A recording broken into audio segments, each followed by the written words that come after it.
ছুটির দিনেও অফিস করছেন প্রধানমন্ত্রী তারেক রহমান। এ বিষয়ে বিস্তারিত জানাতে সচিবালয় থেকে যুক্ত হচ্ছেন সহকর্মী মেহেদী হাসান। মেহেদী, মন্ত্রিসভার বৈঠক কেমন যাচ্ছে এ বিষয়ে বিস্তারিত আমাদেরকে জানান।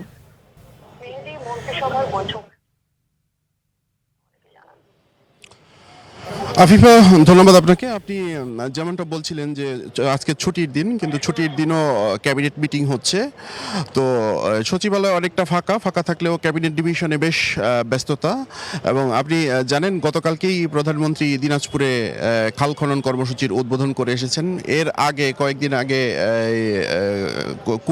করাইল বস্তিতে ফ্যামিলি কার্ডের উদ্বোধন করা হয়েছে এবং প্রধানমন্ত্রী এরই মধ্যে জানিয়েছেন যে সরকারের অগ্রাধিকারমূলক প্রকল্প যেগুলো আছে, অর্থাৎ নির্বাচনী যে প্রতিশ্রুতিগুলো আছে, এই প্রতিশ্রুতিগুলো যত দ্রুত সম্ভব সরকার বাস্তবায়ন করবে। ফ্যামিলি কার্ড, খাল খনন কর্মসূচি এবং এরপর ইমাম মসজিদদের ভাতা, এগুলোর বাস্তবায়ন হয়েছে। আগামী মাসে কৃষক কার্ডের বাস্তবায়ন হবে।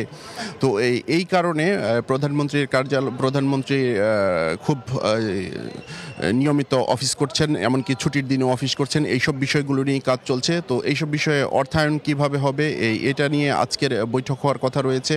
অর্থের সংস্থান কিভাবে হবে এই বিষয়গুলো নিয়ে আজকে আলোচনা হবে। আর দ্বিতীয়ত আরেকটা বিষয়, আপনি জানেন মধ্যপ্রাচ্যের যুদ্ধ প্রলম্বিত হচ্ছে। এই যুদ্ধ শেষ হওয়ার এখনও কোনো লক্ষণ দেখা যাচ্ছে না। তেলের দাম বিশ্ববাজারে বেড়েই চলেছে। তো এমনটা যদি হয় সেক্ষেত্রে বাংলাদেশের অর্থনীতির উপর এর প্রভাব এবং এই জ্বালানি তেলের সংগ্রহ করা এবং জ্বালানি সংকট যাতে না হয় সেই পরিস্থিতি মোকাবেলা করা, সেই বিষয়গুলো নিয়েও আজকের বৈঠকে আলোচনা হবে বলে আমরা জানতে পেরেছি।